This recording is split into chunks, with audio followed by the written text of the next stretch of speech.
আসসালামু আলাইকুম। জানিয়ে দিব এই মুহূর্তে হাতে পাওয়া সর্বশেষ ভয়ঙ্কর কিছু আন্তর্জাতিক আপডেট বাংলা সংবাদ। শুরুতেই থাকছে সংবাদ শিরোনাম। শুরুতেই জানিয়ে দেব গাজা দখলে নিতে চায় নেতানিয়াহু, সেনাবাহিনী ও জনগণ কি ভাবছে। সর্বশেষ থাকছে গাজায় ইসরায়েলি হামলায় শিশুসহ 22 ফিলিস্তিনি নিহত। এতক্ষণ শুনছিলেন সংবাদ শিরোনাম, এবার বিস্তারিত। প্রিয় দর্শক, আপনি যদি এই চ্যানেলে নতুন হয়ে থাকেন, ভিডিওটি দেখতে দেখতে চ্যানেলটি সাবস্ক্রাইব করে আমাদের সাথেই থাকুন। গাজা দখলে নিতে চায় নেতানিয়াহু, সেনাবাহিনী ও জনগণ কি ভাবছে। দীর্ঘ 22 মাসের রক্তক্ষয়ী যুদ্ধ, 61,000-এর বেশি ফিলিস্তিনির মৃত্যু এবং গাজা উপত্যকাকে দুর্ভিক্ষের কিনারায় ঠেলে দেওয়ার পরও থামছে না ইসরায়েলি আগ্রাসন। বরং প্রধানমন্ত্রী বেনিয়ামিন নেতানিয়াহু এখন পুরো গাজা দখলের পরিকল্পনা করছে, যা আন্তর্জাতিক অভ্যন্তরীণ এবং সামরিক স্তরে ব্যাপক বিরোধিতার মুখে পড়েছে।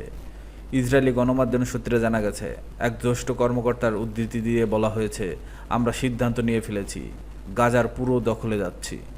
গত মঙ্গলবার শীর্ষ নিরাপত্তা কর্মকর্তাদের সঙ্গে বৈঠকে নেতানিয়াহু সেনাবাহিনীর মাধ্যমে গাজার পূর্ণ নিয়ন্ত্রণ নেওয়ার পক্ষে অবস্থান নেন, যদিও এতে গাজায় আটক থাকা ইসরায়েলি বন্দীদের ক্ষতি হওয়ার আশঙ্কা রয়েছে। উল্লেখ্য, 2023 সালের 7 অক্টোবর হামাসের নেতৃত্বাধীন অভিযানে ইসরায়েলের দক্ষিণাঞ্চল থেকে বহু ইসরায়েলিকে বন্দী করা হয়। যুদ্ধের শুরু থেকেই এই বন্দীদের উদ্ধারই ছিল নেতানিয়াহুর অন্যতম লক্ষ্য।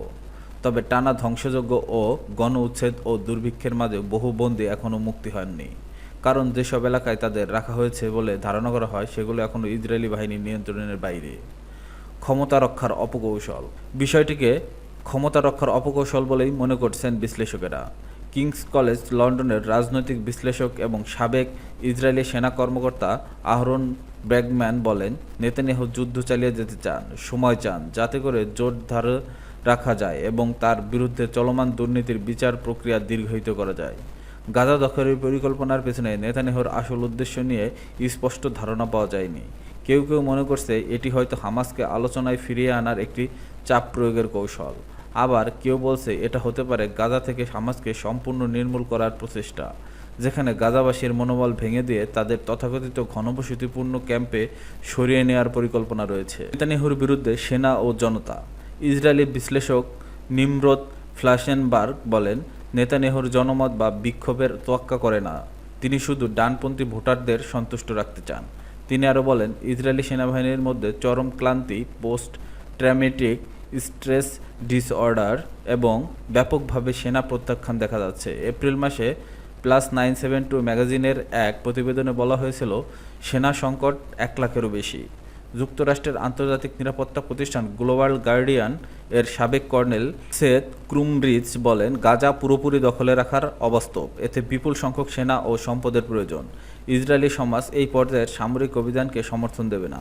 শীর্ষ সেনা কর্মকর্তাদের বিরোধিতা, নেতানিয়াহুর যুদ্ধবিরতির বিরোধিতা করেছেন অনেক উচ্চপদস্থ সেনা কর্মকর্তা, এমনকি ইসরায়েলি সেনাপ্রধান লেফটেন্যান্ট জেনারেল আয়াল জমিরো গাজার আরও আগ্রাসনের বিরুদ্ধে অবস্থান নিয়েছেন বলে জানা গেছে। মঙ্গলবার 600-এরও বেশি সাবেক ইসরায়েলি নিরাপত্তা কর্মকর্তা যুক্তরাষ্ট্রের প্রেসিডেন্ট ডোনাল্ড ট্রাম্পকে একটি খোলা চিঠি লিখে যুদ্ধবন্ধের হস্তক্ষেপে আহ্বান জানান।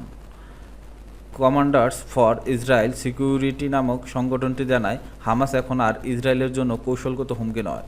সাবেক সিনবেদ প্রধান আয়োল বলেন, সামরিক দিক থেকে হামাস ধ্বংস হয়ে গেছে, কিন্তু আদর্শিক দিক থেকে তারা আরও শক্তিশালী হয়ে উঠেছে ফিলিস্তিনি জনগণের মধ্যে, আরব বিশ্বের রাস্তায়, এমনকি গোটা ইসরায়েলি দুনিয়ায়।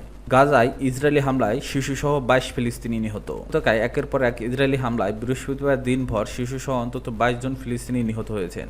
আহত হয়েছেন আরও অনেকেই। ফিলিস্তিনের স্বাস্থ্যকর্মীরা এ তথ্য নিশ্চিত করেছে। এর বরাত দিয়ে আনাদোল এজেন্সি জানিয়েছে, বৃহস্পতিবার ভোর থেকেই ইসরায়েলি বাহিনী গাজা সিটির উত্তর পশ্চিম আল সাতিদ শরণার্থী শিবিরের একটি আবাসিক ভবনে বিমান হামলা চালায়। এতে 3 জন নিহত হন এবং আরও কয়েকজন আহত হন। গাজা সিটির উত্তরাঞ্চলের শেখ রিদওয়ান এলাকার একটি বাড়িতে বিমান হামলায় এক বৃদ্ধ ও 2 নারী নিহত হন। এতে আহত হন আরও কয়েকজন। গাজার মধ্যাঞ্চলের পশ্চিম নুসাইরাত শরণার্থী শিবিরে একটি আবাসিক ফ্ল্যাটে ইসরায়েলি বাহিনীর হামলায় 4 জন নিহত হয়েছেন, যাদের মধ্যে 2 জন শিশু। দক্ষিণ গাজার খান ইউনিসের একটি বাড়িতে গোলাবর্ষণের ঘটনায় 5 জন নিহত হন। এতে বাড়িটিতে আগুন ধরে যায়। একই অঞ্চলের আল মাউসি এলাকায় উদ্বাস্তুর জন্য স্থাপিত তাঁবুতে ইসরায়েলি ড্রোন হামলায় এক নারী ও তার শিশু সন্তান নিহত হন। অন্যদিকে দক্ষিণাঞ্চলীয় রাফা শহরের একটি ত্রাণ বিতরণ কেন্দ্রে সহায়তা পাওয়ার অপেক্ষায় থাকা অবস্থায় ইসরায়েলের গুলিতে 5 জন নিহত হন। প্রসঙ্গত, গত অক্টোবর 2023 সাল থেকে শুরু হয়ে ইসরায়েলের দমনপীড়নে এখন পর্যন্ত গাজায় 61,100-এরও বেশি মানুষ নিহত হয়েছে বলে জানিয়েছে স্থানীয় স্বাস্থ্য মন্ত্রণালয়। যুদ্ধের কারণে গাজার অবকাঠামো ধ্বংসপ্রাপ্ত হয়েছে, অঞ্চলটি চরম দুর্ভিক্ষের মুখোমুখি। গত বছর নভেম্বরে আন্তর্জাতিক অপরাধ আদালত ইসরায়েলের প্রধানমন্ত্রী বেনিয়ামিন নেতানিয়াহু এবং তার তৎকালীন প্রতিরক্ষামন্ত্রী ইয়োব গ্যালেন্টের বিরুদ্ধে গাজায় যুদ্ধাপরাধ ও মানবতাবিরোধী অপরাধের অভিযোগে গ্রেপ্তারি পরোয়ানা জারি করে।